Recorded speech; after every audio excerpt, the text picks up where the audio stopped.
Hello guys, I am advocate Dishank from Vishank law academy. आज हम पढ़ने जा रहे हैं आपका नॉन कॉग्निजेबल। आपने देखा होगा कि सेक्शन 2 डेफिनेशन क्लॉज हमने जब शुरू करा था उसमें उल्टी सीधी डेफिनेशंस थी, मतलब सीरीज वाइज नहीं थी। तो वो क्योंकि मैंने ऐसे सेट करा कि मोस्ट इंपॉर्टेंट से लीस्ट इंपॉर्टेंट। ठीक है, तो अब है नॉन कॉग्निजेबल की 2I में बात करें। Non cognizable means any offence which non cognizable means any offence जिसमें पुलिस को अथॉरिटी नहीं है अरेस्ट करने की। ठीक है, कॉग्निजेबल और नॉन कॉग्निजेबल। ये बात कॉग्निजेबल में एफआईआर होगी, नॉन कॉग्निजेबल की एफआईआर नहीं होती। ठीक है, पुलिस वाले को अथॉरिटी है, विदाउट वारंट अरेस्ट कर लेगा, अरेस्ट करने की अथॉरिटी है। यहाँ अरेस्ट करने की अथॉरिटी नहीं है। कॉग्निजेबल में बिना कोर्ट की परमिशन के इन्वेस्टिगेशन शुरू कर देगा, यहाँ पर इन्वेस्टिगेशन करने की परमिशन उसे नहीं है। तो ये है नोटिफिकेशन मीन्स जो आपको ऑफिशियल गेस्टेड में बताया गया वो होगा। 2N में डेफिनेशन की बताई गई है, मीन्स एनी एक्ट और omission which punishable by any law. और जो आपका टाइमिंग फोर्स मतलब जो भी एक्ट और ओमिशन, यहाँ पर मतलब एक्ट का मतलब जो आपने जानबूझ के करा, ओमिशन मतलब आपसे गलती से हो गया वो चीज। सम्मन्स केसेस, अब देखिए सम्मन्स केसेस कह रहा है कि सिंपली बता रहा है कि सम्मन केसेस वो होते हैं जो वारंट केस होते हैं, जो वारंट केस नहीं होते, यानी कि सिंपल सी कोई एक्सप्लेन नहीं कर रहा, ये बता रहा है। अब वारंट केस पढ़ते हैं पहले। देखिए वारंट केस क्या कह रहा है, कह रहा है कि वारंट केस वो है जिसमें आपका डेथ पेनल्टी हो, ठीक है, या इम्प्रिजमेंट फॉर लाइफ हो, यानी कि लाइफ इम्प्रिजमेंट हो, या 2 साल से ज्यादा की सजा हो, यानी कि 1 साल से कम वाले ऑफेंस हो गए, या 2 साल से कम वाले, जैसे कि देखिए 2 साल का मेन बात है यहाँ, 2 साल से कम वाले हो गए तो वो हो जाएंगे सम्मन केसेस।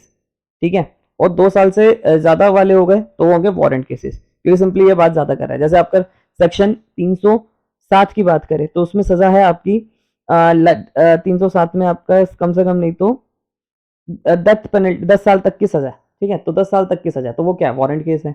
अगर मान, और 323 है, ठीक है, 323 में आपकी कितनी सजा है, 1 साल से 2 साल से कम है, यानी कि 1 साल उसमें है, और वो भी फाइन और ये भी है। ठीक है, तो उसमें आपका समन केसेस है। तो सिंपली ये बात बता रहा है।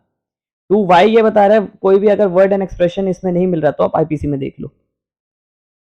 हाई कोर्ट का मतलब यहाँ बता रहा है means any two any state high court of the state, मतलब जो हाई कोर्ट हो गया, जैसे दिल्ली हाई कोर्ट या 2 स्टेट्स की मिला के कहीं हाई कोर्ट एक है तो वहां पर।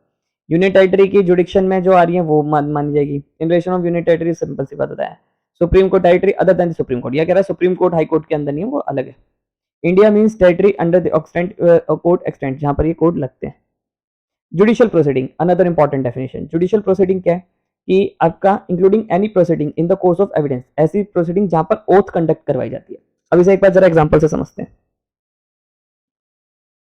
देखिए अभी तक हमने ये जब पढ़ा था चार्ट तो इसमें हमने पढ़ा था कि ये यहाँ पर आप देखिए कहीं पर भी यहाँ पर ऑन ओथ नहीं होती, इंक्वायरी में भी नहीं होती, अरेस्ट में भी ऑन ओथ नहीं होती, ओथ नहीं होती, शपथ कहीं पर भी नहीं होती, जज के सामने शपथ ली जाती है, जो कहूंगा सच कहूंगा। यहाँ पर कहीं पर भी ऑन ओथ नहीं है। ठीक है, तो ये जुडिशियल प्रोसीडिंग में नहीं आता।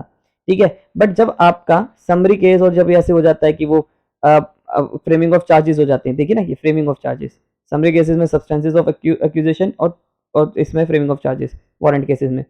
ठीक है, तो यहाँ पर आपका ऑन ओथ ली जाती है कि मतलब जो भी गवाह आएगा, जैसे मान लो प्रोसिक्यूशन का एविडेंस का आया, यानी कि जो सरकारी वकील है उसका गवाह आएगा या कोई भी गवाह आएगा तो वो आपका ऑन ओथ होगा, वो कहेगा जो जैसा मैं जो कहूंगा सच कहूंगा, फिर उसका सामने वाली पार्टी क्रॉस एग्जामिनेशन करेगी।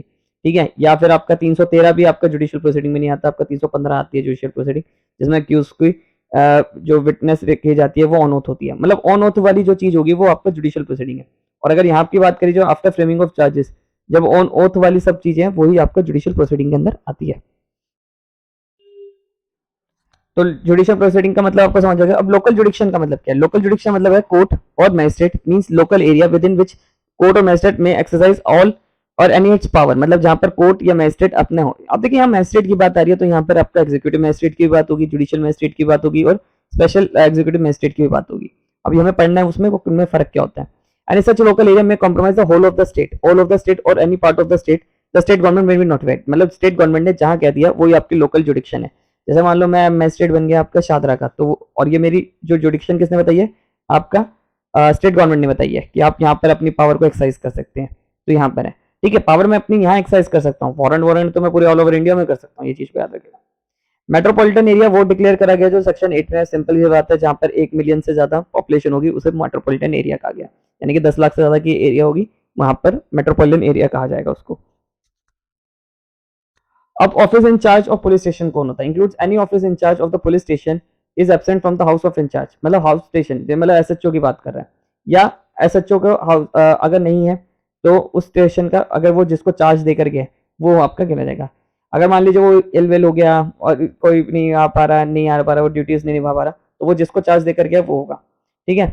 बट वो आपका उसकी who is the next rank, such officer is above the rank of the constable, पर वो आपका कांस्टेबल के रैंक से ऊपर का होना चाहिए। When the state government so directs any other police officer और प्रेजेंट, यानी कि पुलिस ऑफिस स्टेट गवर्नमेंट ने जिसको कहा है कि मतलब इतनी रैंक का तो होना चाहिए वो, वैसे एसएचओ जो होते हैं वो 3 स्टार्स होते हैं, ठीक है, 3 स्टार पट्टी लगे वाले, ठीक है, तो वो होते हैं, और पट्टी नहीं लगी तो वो एसीपी होता है। Place means including house, building, tent, vehicle, vessel. Pleader means आपका जो वकील साहब होते हैं ये। पुलिस रिपोर्ट मतलब जो फॉरवर्ड करी जाती है मजिस्ट्रेट के सामने, यानी कि चार्जशीट 173 में, ठीक है, चार्जशीट कहा गया यहाँ पर पुलिस रिपोर्ट को। Police station means any post place declared generally specified, जो स्टेट गवर्नमेंट ने कह दिया इस जगह को पुलिस स्टेशन, वो जगह होगी। प्रिस्क्राइब मीन्स जो इसमें रूल्स एंड रेगुलेशन होते हैं। पब्लिक प्रोसिक्यूटर में सरकारी वकील साहब जो सेक्शन 24 में चुने जाते हैं। Sub division means sub division district, जो एसडीएम को कहा गया। अब देखिए बहुत इंपॉर्टेंट डेफिनेशन है आपके विक्टिम की। विक्टिम मतलब क्या है, देखिए ये जज है, ये प्रोसिक्यूशन है, ये अक्यूज्ड है। मान लीजिए किसी का मर्डर हो गया, 302 का केस हो गया, अब वो तो जो अक्यूज था, ओ सॉरी जो वो था जिसके वो मारा, वो तो डिसीज्ड हो गया, यानी कि वो मर गया, तो वो तो विक्टिम रहा नहीं, पर उसके रह गए लीगल हायर्स, यानी कि उसके माँ बाप और वो जिन बीवी बच्चे जो भी हैं वो सारे, तो उन्हें भी विक्टिम आपका माना गया, ठीक है। तो क्या लिखा है, victim means person who suffered any loss, जो उस लॉस से सफर्ड हो।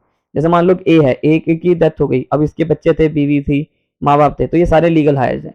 By reason of the act, omission of the accused person has been charged on expression victim includes is a guardian और legal heirs, जो उसके guardian और legal heirs है। जैसे मान लो ए है, ए के माँ बाप नहीं थे, ठीक है, पर इसको किसी ने, इसके चाचा पालते थे, इसकी डेथ हो गई, अब इसमें जो विक्टिम कौन माने जाएंगे, इसके चाचा जी विक्टिम माने जाएंगे 2WA में। इंपॉर्टेंट डेफिनेशन है ये। आई होप आपको मेरी वीडियो पसंद आई हो। अगर आपको मेरी वीडियो पसंद आई है तो चैनल को सब्सक्राइब करिए।